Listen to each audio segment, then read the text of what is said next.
ऐसे क्वेश्चन हमसे एक एक नंबर में पूछे जाते हैं, कभी कभी ऐसे क्वेश्चन 2 नंबर में भी आते हैं। तो ये दोनों टाइप का ऑप्शन हमारे लिए सिलेक्ट करता है। अगर एक में पूछा जाएगा तो 1 नंबर क्लियर होगा, 2 में पूछा जाएगा तो 2 नंबर क्लियर होंगे।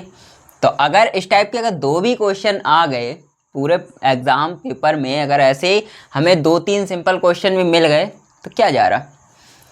तो इसको हम सबसे पहले सॉल्व करेंगे। ये क्वेश्चन है हमारा sine in the bracket cos और उसके ब्रैकेट में लिखा हुआ है एक्स स्क्वायर। इसका हमें क्या करना है, अवकलन करना है। पूरे टर्म्स हमारे एक्स में ही है तो फिर हम इसका अवकलन करेंगे। पहले हम इस फंक्शन को मान लेंगे y equal sine cos x square और ब्रैकेट क्लोज। अब हम इसका अवकलन करेंगे तो x के सापेक्ष अवकलन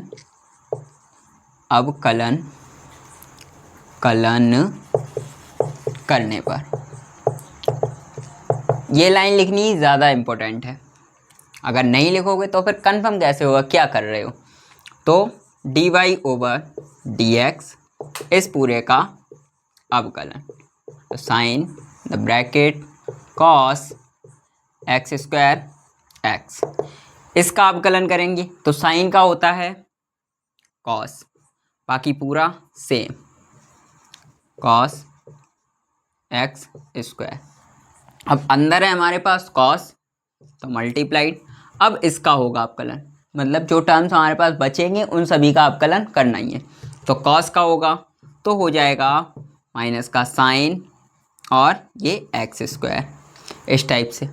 अब हमारे पास जो अगला टर्म्स बचा हुआ है वो बचा हुआ है एक्स स्क्वायर। तो इसमें क्या होता है, पावर्स आगे आ जाती हैं और उस पे पावर एक कम कर दी जाती है। मतलब जो भी हमारा टर्म्स है उसकी पावर आगे आ जाएगी एक्स वाले फंक्शन की।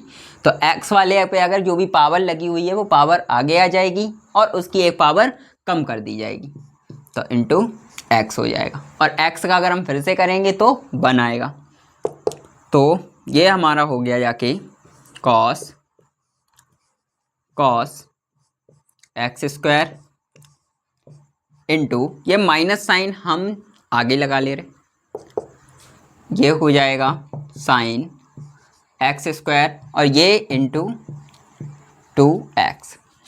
इस 2x को भी आगे ले आओ, minus 2x cos x square into, या फिर इंटू ना भी लगाओ तो साइन एक्स स्क्वायर। यही हमारे इस क्वेश्चन का क्या हो गया, आंसर हो गया। इतना करने पर आपको 2 नंबर पक्के कर दिए जाएंगे, मतलब पूरी तरह से वो 2 नंबर आपको देंगे। आप चाहें तो इसको यहाँ पर भी छोड़ सकते हैं, तब भी कोई प्रॉब्लम नहीं है। और अगर यहाँ तक लिख देंगे तो ये माना जाएगा बच्चा पढ़ने लिखने वाला है। तो फिर हमें क्वेश्चन सही डेकोरेशन में सॉल्व करना है। चाहो तो इसको भी आगे लगा दो और पढ़ने लिखने वाले बन जाओगे। तो अब हम आते हैं अपने अगले क्वेश्चन पर। तो इसमें भी हमारा फंक्शन जो है एक्स में ही है, तो हम y इक्वल tan x करेंगे। उसके बाद x के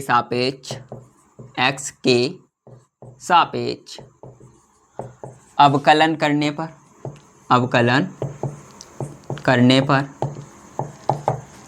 तो dy ओवर dx